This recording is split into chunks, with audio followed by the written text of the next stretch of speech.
AI is moving fast, and this week proves it. Anthropic shut down its most powerful model, Fable 5, after an order from the US government. Google released a new live voice translation tool that feels almost instant. OpenAI revealed its long-term plan for powerful AI. So, let's start. The US government just banned one of the most powerful AI models, Fable 5, and it was only public for 3 days. So, why ban the best AI in the world? The short answer: it was too powerful to leave open. Here's the story. Anthropic launched Fable 5 on June 9th. Fable 5 sits in a new top class of models called Mythos class. That makes it the strongest model Anthropic has ever given to the public. Right away, Fable 5 topped almost every benchmark in the industry. It passed 80% on SWE Bench Pro, a hard coding test. It was the first model ever to break 90% on a tough analytics benchmark. But scores don't really show the power. Real work does. Stripe, the payments company, had Fable 5 rewrite 50 million lines of code. Fable 5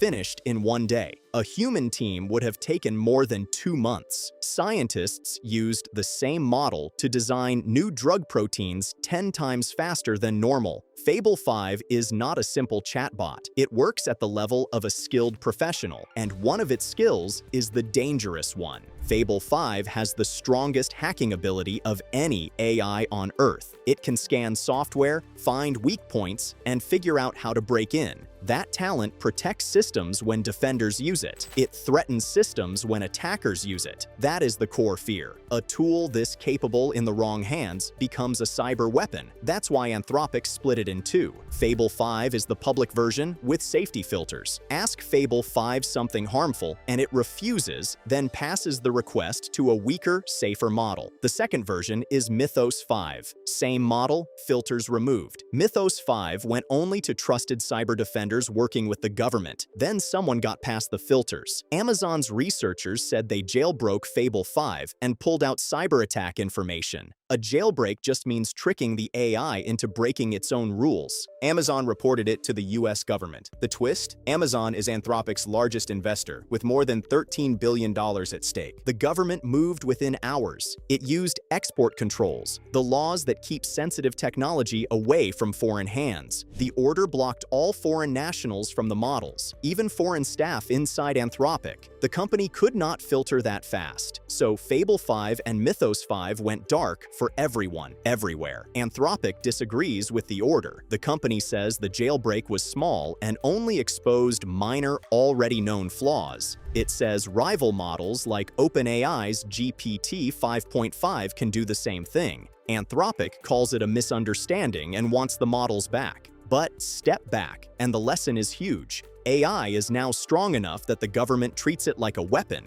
The most powerful public model on the planet was shut off in a single evening, and one report from one investor was enough to do it. The next time a model this powerful launches, the same thing could happen again. But while one AI model was being shut down for being too powerful, another AI tool was moving in the opposite direction, becoming more useful, more open, and much closer to everyday work. Google just dropped a major update to NotebookLM, and it is a big one. If you use NotebookLM for research, work, or just making sense of dense documents, this changes things.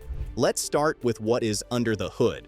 NotebookLM now runs on Gemini 3.5 paired with a reasoning engine called anti-gravity. That combination makes NotebookLM more accurate, more reliable, and far better at thinking through hard problems. You also get a clear view into how NotebookLM reaches its answers, which builds a lot more trust. Then comes the feature that turns heads. Every notebook now has its own secure cloud computer built in. NotebookLM can write code and run it instantly, backed by more than 100 ready-made software skills. So instead of only summarizing your sources, NotebookLM can actually analyze them, run the numbers, and surface things you would have missed. Google tested the new NotebookLM head-to-head against the old one. The new version won over 65% of the time across its 5 main areas. NotebookLM scored a 69.9% win rate on large document analysis. And on web research and finding fresh sources, it reached 78.2%. Those numbers tell a clear story. This is a real leap, not a minor tweak. Next up, NotebookLM can now create finished outputs in a long list of formats. Ask for a PDF report with charts and tables, and NotebookLM builds one. Want a budget spreadsheet, a PowerPoint deck, or a custom worksheet? NotebookLM makes them, ready to download from the Studio panel. It handles Word docs, Excel files, data charts, structured files like CSV and JSON, even images. And you can edit any of it after the fact. Here is the change a lot of people will feel right away. NotebookLM used to expect you to arrive with all your sources lined up. Now you can start with nothing but a rough idea or an open question. NotebookLM guides you through building your source library inside the chat itself.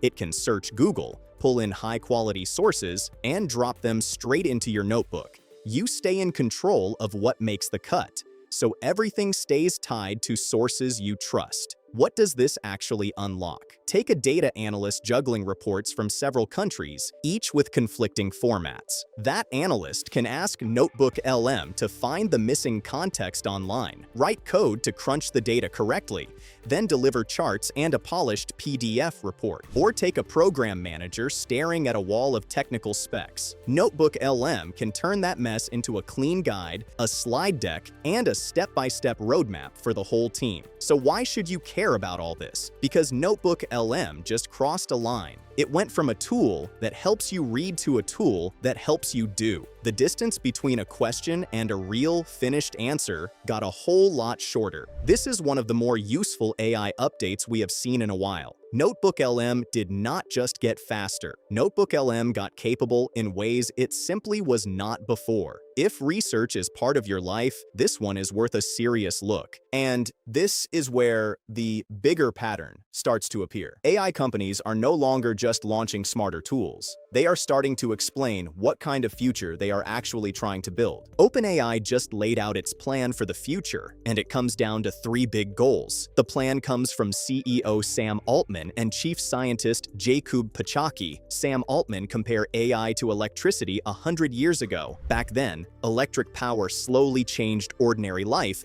and then unlocked decades of progress in medicine and science. OpenAI says AI is the next technology of that scale, but the company says the point is not how smart AI gets. The point is what everyday people can do with it. So OpenAI built its plan around 3 clear goals. The first goal is to be an automated AI researcher. This is the boldest part. OpenAI wants to build an AI that can help run scientific research itself. The idea is that AI could test ideas, catch mistakes, and explore options far faster than people can alone. The company predicts that by March 2028, a real share of its own research could be done by AI working next to its scientists. OpenAI says this AI must stay steerable and accountable and stay connected to human control at every step. The second goal is to grow the economy and share the gains. OpenAI says AI should speed up science, productivity, and economic growth. But the company adds an important condition. Those gains should not pile up for a lucky few. OpenAI says everyone deserves a real share of the wealth AI creates. The company argues that when power and money are spread widely, societies become stronger and more stable. When they're locked up by a few,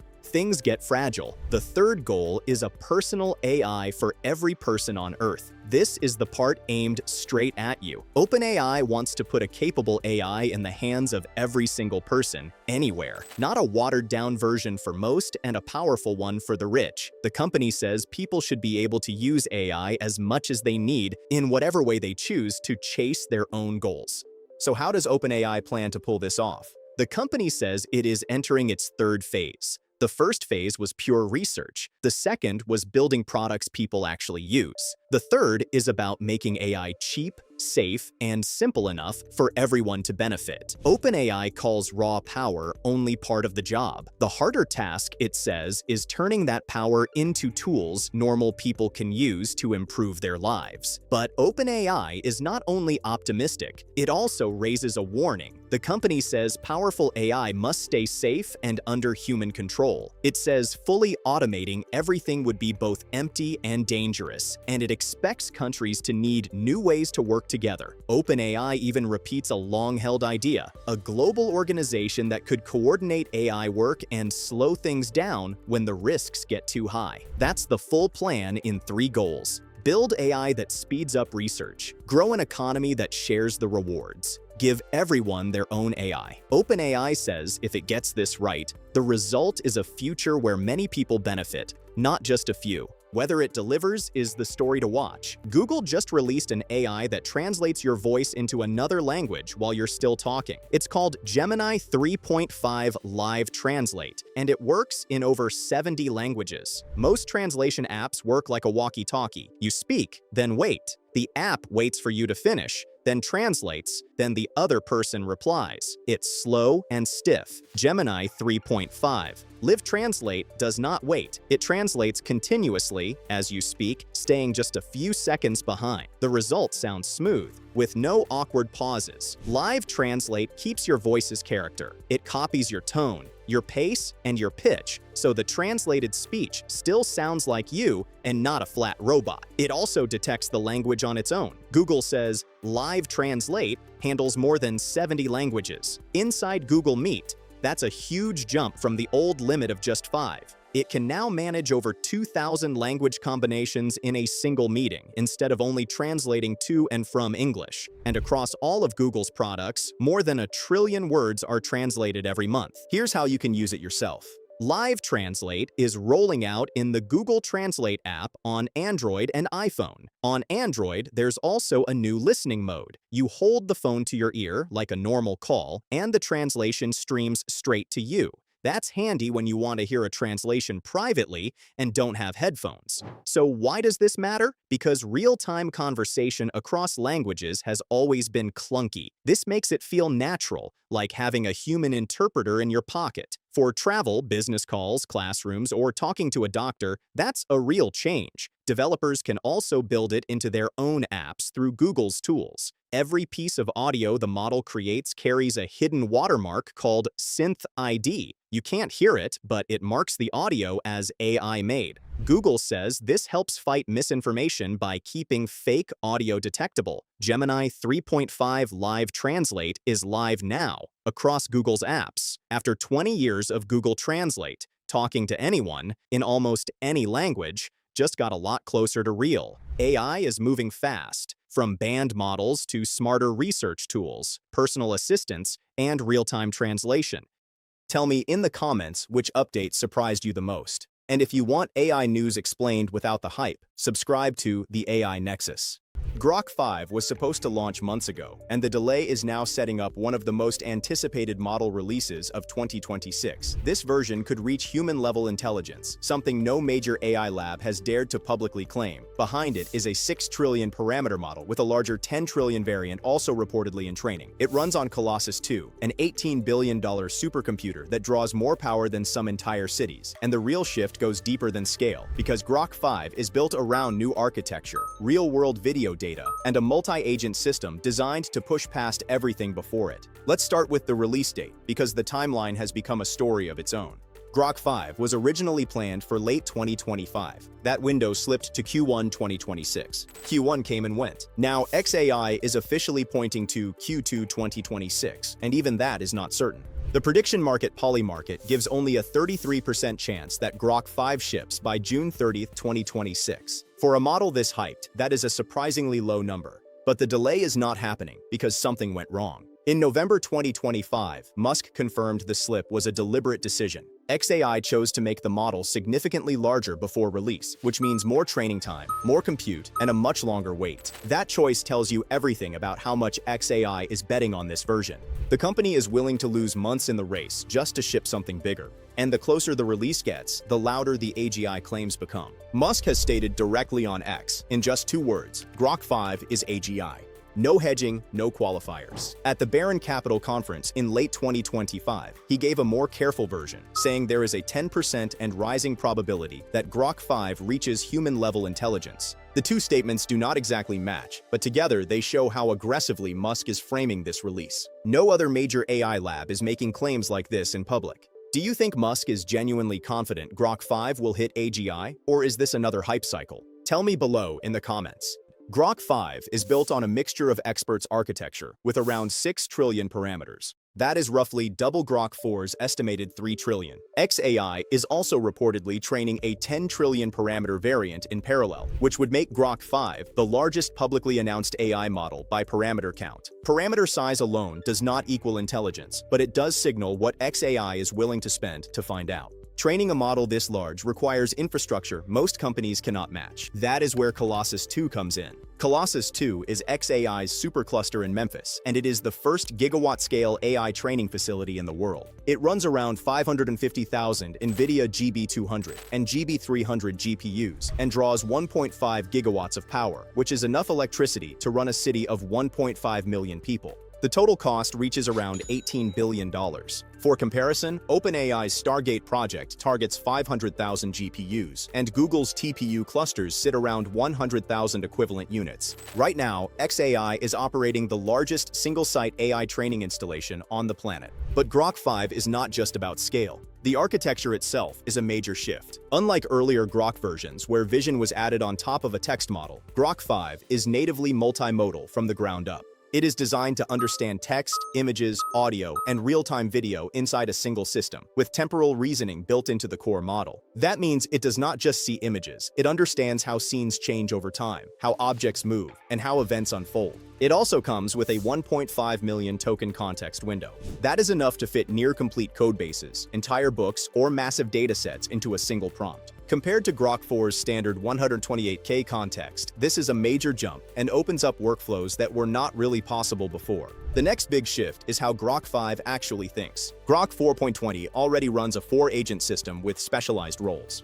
Grok handles coordination, Harper handles research, Benjamin handles logic and math, and Lucas runs contrarian analysis. A 16-agent heavy variant goes even deeper. Grok 5 is expected to fully incorporate this multi-agent design, meaning multiple specialized agents reason in parallel and cross-verify each other's outputs. This is a very different bet than just scaling one giant model. It is closer to how teams of experts work together on hard problems. What if Grok 5 actually learns physics by watching real-world driving footage? Do you think that gives Tesla a real edge over every other AI lab?